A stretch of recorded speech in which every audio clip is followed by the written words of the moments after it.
Happy Usopp Day!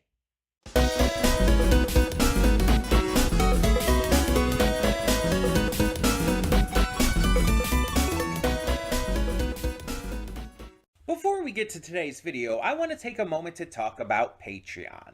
That's right, we are on Patreon now, and we have a bunch of tiers with a bunch of great rewards.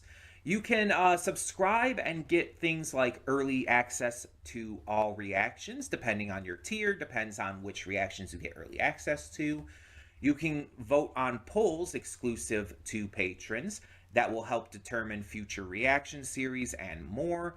You will get to just have various choices in terms of like getting to choose future reactions I react to, getting to choose first impressions I check out, all kinds of different rewards, and possibly more coming in the future. We're still new at this. We're still figuring things out. It's a process. It's a process.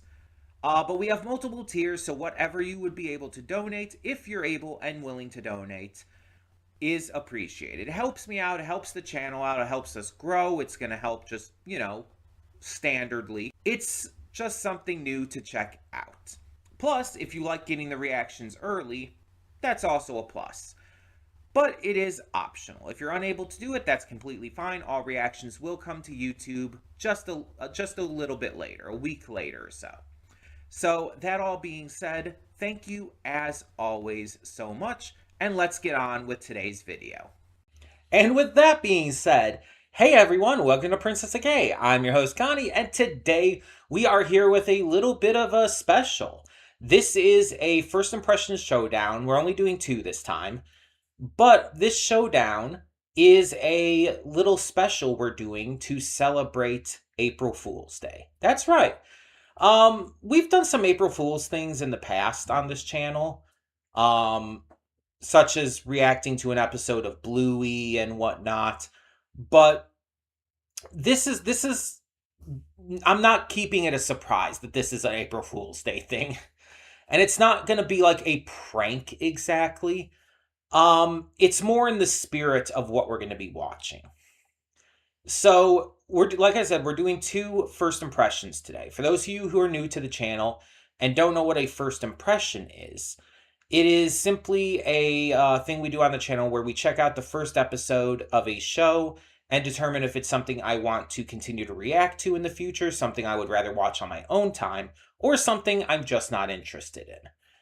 And today we're going to be going with 2 that have a more comedic, ridiculous, over-the-top, silly edge to it.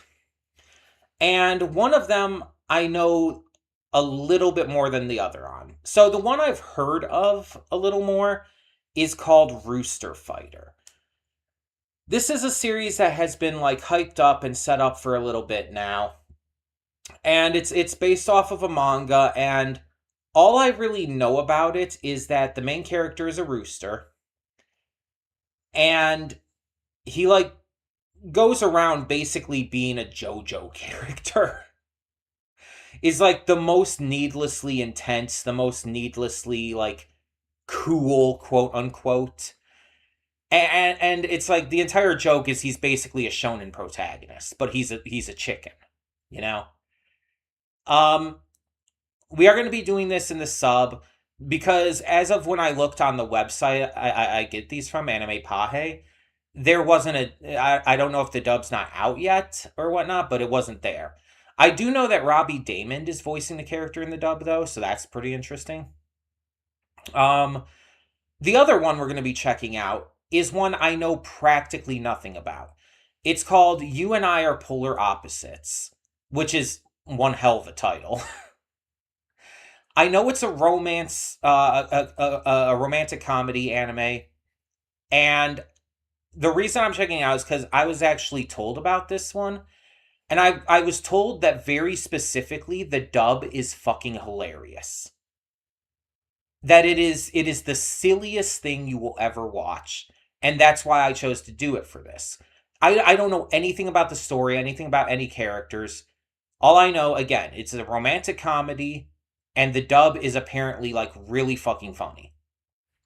So I felt like tonally it would work to pair this with Rooster Fighter and do this for the April Fool's Day special. And so we're going to be checking out both of these today. The links to both of them will be separately down in the description below. There'll just be two separate links. They're not going to be in the same video. And all of that's going to be as normal.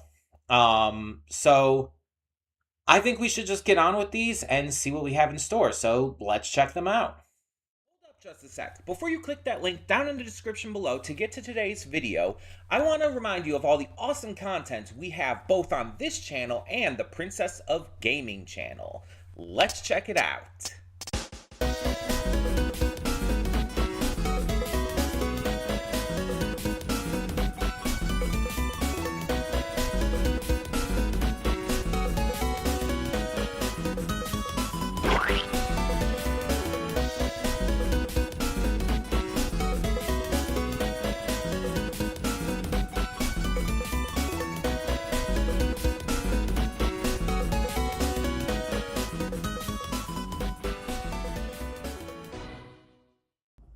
And welcome to the You and I Are Polar Opposites portion of the Afterthoughts, my dudes.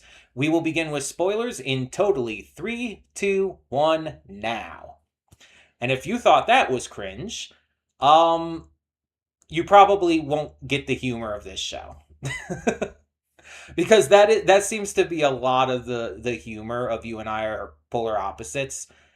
It uses a lot of like real life modern, at least in the dub. I don't know how the sub handles that, but it uses a lot of real life slang and terminology that teenagers of the modern day would use. Some of it's a little outdated, but there are a lot of teens and even adults nowadays who will use that slang, outdated slang, specifically because they find it funny. Like, a lot of millennials do that, I notice. Speaking as a millennial, a lot of us tend to to purposefully use outdated slang because we find it hilarious. And so it's like this kind of feels like, weirdly enough, something I can connect to on that regard. Because it's like, just with the voice actors, I want to check that, by the way. I almost forgot to check that. With the voice actors, like their performances in general, but also with specifically the slang.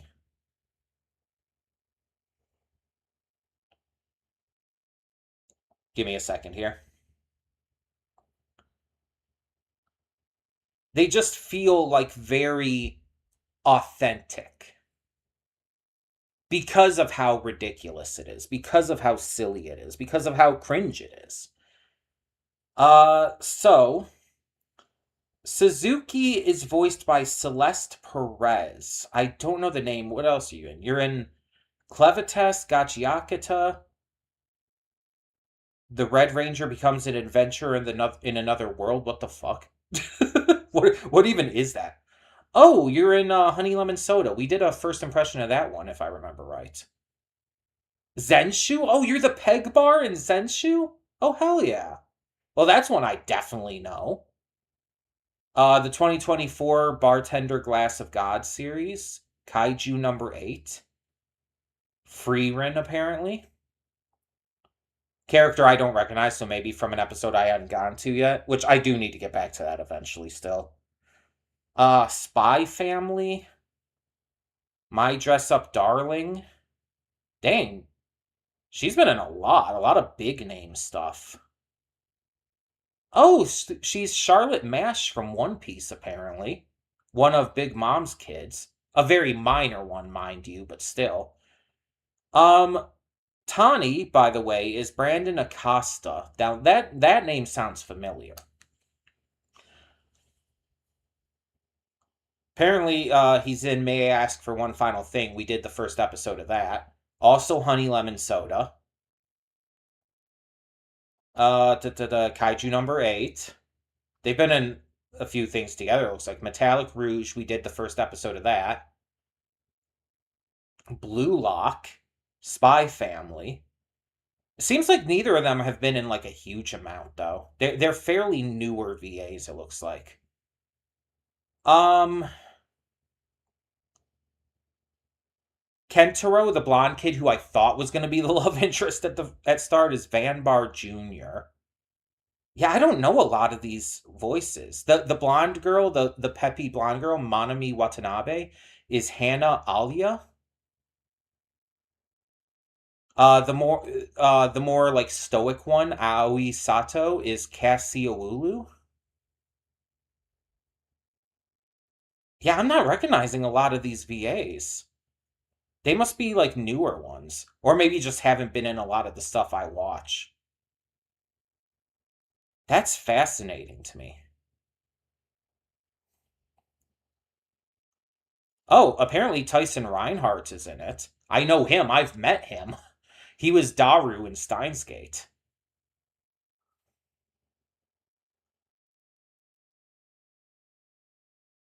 Here's some additional voices. Yeah, I'm not recognizing. Wow, that's wild. Um, but yeah, this is like a type of series that you wouldn't ever like really expect me to react to, and I wouldn't either. Because you look on this channel, it's like I don't really do romantic comedies often, and one of my biggest reasons for that is it tends to be because for me, most rom-coms out there are the same thing. Most rom-coms out there are the will they won't they bullshit of the characters going through like dozens upon dozens of episodes playing with the idea of will they or won't they fall in love, will they or won't they admit their love to each other in the first place. And it's like part of the humor of it, part of the comedy, part of romantic comedy is literally them falling over themselves trying to figure out how to like actually confess their love to each other. And I'm sick of it. I think it's stupid. And there's so many anime out there that I just have not been able to get into because of that. Because it just feels like the same shit over and over again. There are some exceptions out there, like Uzaki-chan Wants to Hang Out is really good despite also doing the will they won't they bullshit because of the personality of the titular character Hana Uzaki.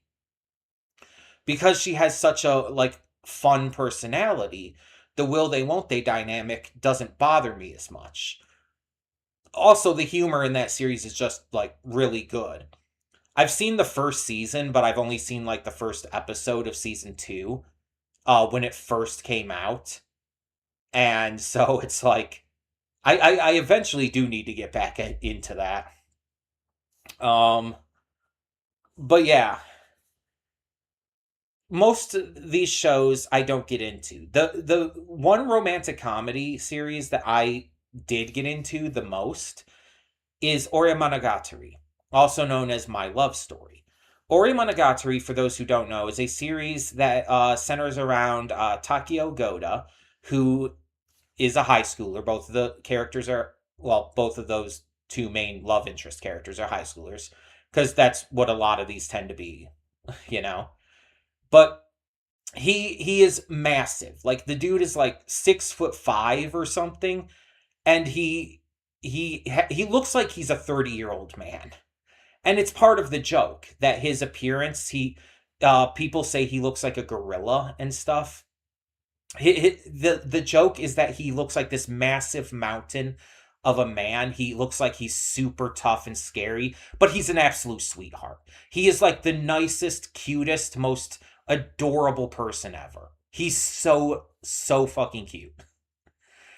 And that's literally the joke. That's the gimmick, that he looks like he's going to be this scary tough guy, but he's an absolute sweetie cutie patootie type character. And then you have Rinko Yamato, who is his love interest. And she loves cooking, she loves baking especially, and she's very shy and timid and cutesy. And her and Takio hit it off right away, and they get together pretty much right away in the series, which is something that rom-coms just don't usually do. Instead of doing a will they won't they dynamic, Ore Monogatari gets them together right off the bat, and the series centers instead on their relationship as a couple, alongside with their friends and family and stuff. They you get to know like all of these different dynamics, but they're together the entire time, and they just get to be super cute and adorable together. And it's so different that it makes you like connect with them in a better way than, again, most rom-com anime out there. And it's like I see a lot of these shows, and I check out like an episode or so, and I just can't get into them because they just fall under the same traps, the same tropes that all of these shows do. And so when you see something more unique like that, it's special, it's exciting, especially for a genre that I don't typically watch much of. And so going into this, I hear like, oh, the dub for this is hilarious, and that's pretty much all I knew outside of it being a rom-com. I go into this thinking like, oh, even if like some of the dialogue and voice performances are good, I'm probably not going to enjoy this as much. And then it pulls an Ore Monogatari on me, and they confess their love to each other at the end of episode 1. And it's like, I'm sold. Between the crazy voice performances, the hilarious dialogue, the slang being used by more than even just our main character, by the way. Suzuki's not the only one using the slang. She just uses it more often than the others. But also just the fact that she's, a psychotic little gremlin who is like ridiculous in all the best ways. Like I've kind of mentioned this before, but I like when leading female characters can just be fucking crazy and weird. I like gremlin characters. And I like when the gremlin characters can be like conventionally attractive, like they don't have to look like weird or ugly or anything. Um Not that, I'm not saying anything weird here because this is, a high schooler, but like she's like a very standard, conventionally attractive like type of character. She's not made to be like, I'm trying to think of an example. Tomoko, I think, is the name of the character from um Watamote. That's what it's called. Watamote, where she has like the crazy hair and the bags under the eyes and the psychotic looking expressions. It's not like that, but she looks like, a normal rom-com female lead. She doesn't look like a gremlin, but she acts like one, and I like that. I like that she's weird. I like leading female characters who are just allowed to be weird. That was one of my biggest praises of Zenshu. Speaking of that, since at least one of the VAs is in that. One of my biggest like positives about Zenshu was always that the main character was allowed to be a fucking weirdo. That she was allowed to be like an absolute gremlin of a person. It was so refreshing to see that she didn't have to live up to these insane standards, and she was beautiful. She was absolutely a beautiful person, but she was allowed to be fucking weird and just like completely lose her mind and be a ridiculous loser. And I say that with love because like I grew up kind of a ridiculous loser. The kind of things I was into were viewed as weird.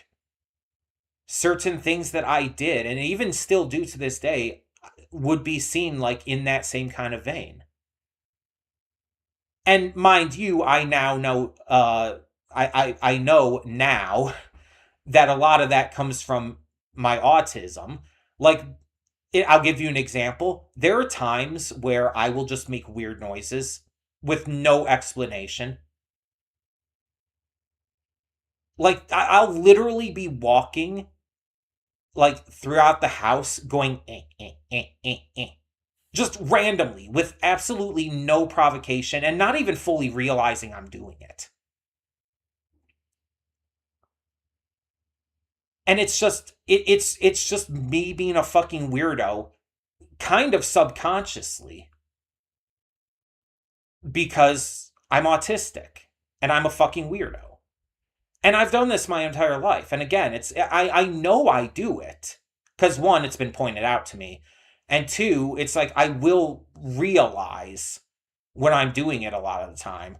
It's just I don't think about doing it. It's not something I like plan to do. It just kind of happens.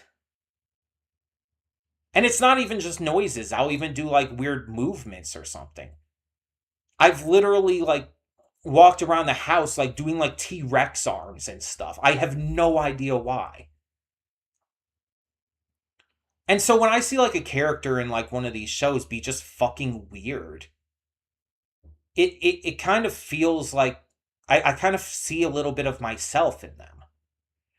Mind you, I'm not like necessarily as much on that same scale as like Suzuki here. Like I don't have like I don't like talk like really crazy and weird like with some wild enunciations like she does, or have like that like heavy of inner monologues. Though I do have inner monologues. I do talk to myself in my head all the time, constantly. I argue with myself and I'm not even kidding you. I have legit fights with myself in my head. I'm a weirdo. But I love that. And again, I love it when female characters, leading female characters can have that too. Because you see male characters be gremlins a lot more often. And so it's just like getting to see the female characters who again are often like held to this weird standard. It's nice to see. And again, the vocal performance is what really sells it here. This voice actress is doing a phenomenal job in making her seem like a complete weird ass. And again, I say that with love, but it's like I they couldn't have cast anyone better. Monica Rial might be the only other VA who could have pulled off this role. Because again, go watch the Full Metal Alchemist Brotherhood bloopers. Go watch Panty and Stocking, the original season, before the voice actors were replaced. Like Monica Rial can get weird. She can get silly. Hell, she's Tomoko in the Ghost Stories dub. I mentioned the Ghost Stories dub during the reaction. She's Tomoko in that. You know, the crazy Christian girl. Like that's Monica Rial. And she has some wild performances, some wild enunciations in that series too. Monica Rial is one of my favorite voice actors because of her performances. Even when she's doing a more like serious role where she's actually trying to be like more serious, she can even do it in a silly voice. Like Sue from My Hero Academia. It's like Sue's voice is kind of silly, but it's a more serious role and she has some very serious moments. She's great as Balma. She's just a fantastic VA. And so, like, I think she could pull it off. And funny enough, like, she's done a lead female character who's an absolute fucking gremlin. She is the English dub voice of Asakusa Midori in Keep Your Hands Off Isaacin. And she's the perfect voice for Midori as well. I watched Keep Your Hands Off Isaacin when it first came out in the sub. And I even said, like, the ideal fan casting for Midori would be Monica Rial. And then, like, a couple years later, she actually got cast. And it's like, I am a psychic. I have powers. And it was wonderful. And she's just perfect for it. And again, I think Monica Rial could absolutely pull this off. But this VA that they got, she is so perfect at this. On top of that, you have the art and animation looking goddamn gorgeous for no reason. It's like, Why does a series this like slice of lifey have to look this goddamn good? You didn't need to go that hard. The sound design is good though. The opening and ending are just kind of eh. There's some really creative visuals that I like, but in terms of like the music and the overall vibe, it's really not that different from most rom-coms. Um, it just has some more creative visuals, which you got to give them credit for. But overall, I do think that that this series has a lot of potential if they do actually fully get together here. With them both admitting their love for each other, I think that this series is going to really succeed. And with its amazing voice acting, I think that that's going to only help things. So I'm very excited to see more of this. And I think I'm going to react to it. I know it's like, it's weird to say out loud, but I think I want to continue, at least for now, reacting to this. I really thought this was going to be either a drop or at least on my own time. But this one surprised me in the best way. And for something I'm doing for a April Fool's Day special, it like really caught me off guard by how much I enjoy it. So tell me in the comments below, what did you think of this first episode of You and I Are Polar Opposites? Did you enjoy it as much as I did? What did you think of the voice acting and the dialogue and all? Let me know down below. But for now, thank you for tuning in to the You and I Are Polar Opposites portion of these afterthoughts. Um, there will be another portion for Rooster Fighter, and then there will be also a closing remarks portion at the very end. So whether you watch just this or whether you're watching all of it, um, hope you're enjoying. And yeah, for now, thanks for tuning into this portion, and let's continue on. And welcome to the Rooster Fighter portion of the Afterthoughts. We will begin with spoilers in 3, 2, 1, now. I put a little bit of vodka in the Coke I had during lunch, but not that much. And I haven't smoked any weed today. Am I asleep? Am I dreaming? Cause what the fuck was that? You know, I feel like I should have expected it. Like I knew the basic concept of this. Like again, you have a rooster who's like basically a shonen protagonist and everything, and it's like that's what this was. That's absolutely what this was. But this is like when I was like making the thing about saying like a JoJo character that was more of like a joke. But I think that's also more like specifically accurate than just saying a shonen protagonist. This has almost actually it has more of a satirical nature than even JoJo. Like JoJo's Bizarre Adventure is super satirical and has a very parody theme to it because of course it does. I mean that's kind of the intent. But this was even more so. I mean, obviously you have the main character Keiji who's a chicken. Also, this might be a me thing. I don't think it's necessarily intentional. But Keiji, it's like just makes me think KFC. And it's funny because KFC is super popular in Japan too, so and we even saw like the girls offer Keiji some fried chicken, which what the fuck? But there's also like these demons that apparently are people. So we actually see how that happens. We saw this guy standing around talking about meeting his quotas, looking super depressed and fucked up. And then later on, we see like the big light glowing, and suddenly the demon appears and talking about the same stuff. So it's very clear that like people, I guess, whenever they get depressed enough or like their mental state just nosedives too far, they become like they become a demon somehow. We don't know like what causes it or whatnot. I assume we'll get information on that. But yeah, it's pretty wild. Um, which unfortunately means that these are also innocent people that KG's going to be killing, who were transformed beyond their um wishes, beyond their desires. That really sucks. I assume there's no saving them at that point though, so I guess it's kind of a mercy killing in a way. But it's like this guy was like clearly upset because he wasn't hitting his quotas and wasn't doing super well in his job. And so he becomes a demon and it's like KG just kills him. It's like you kind of feel bad. Like this was a guy, this was a person. It's just like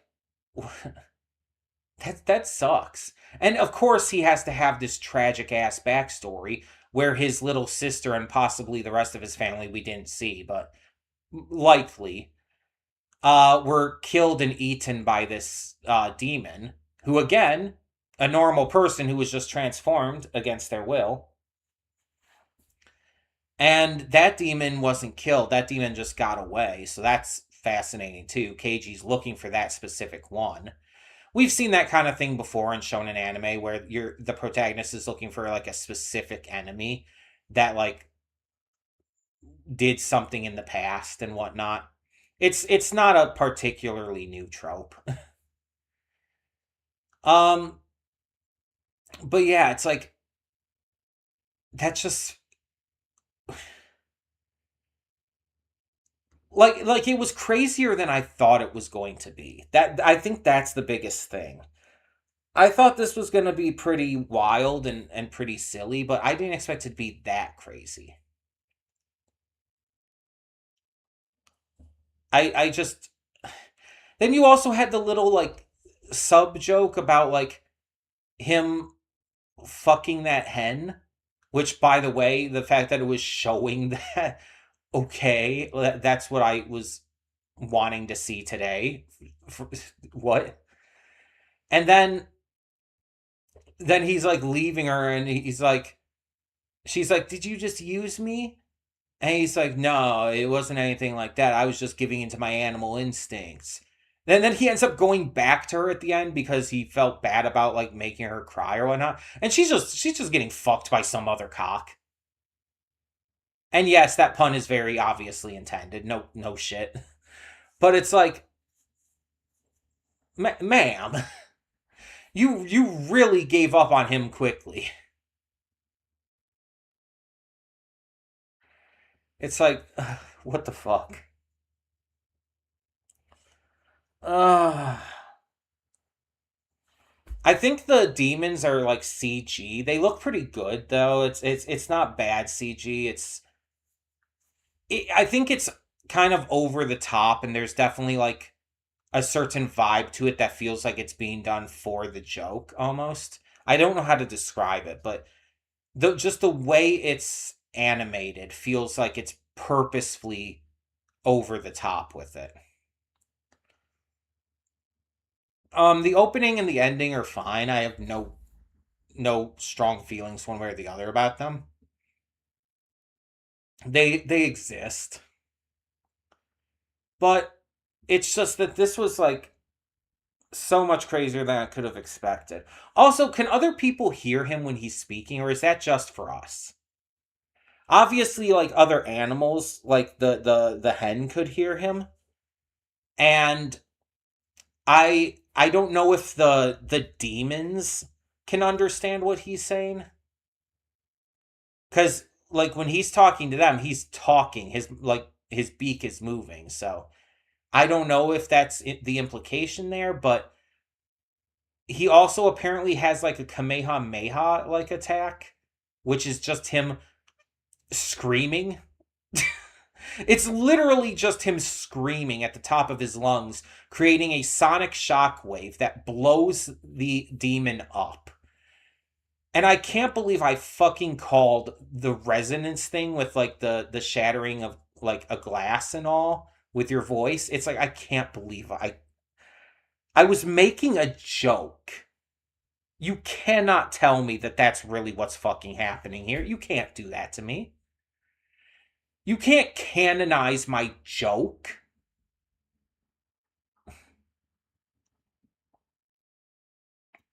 This was ridiculous.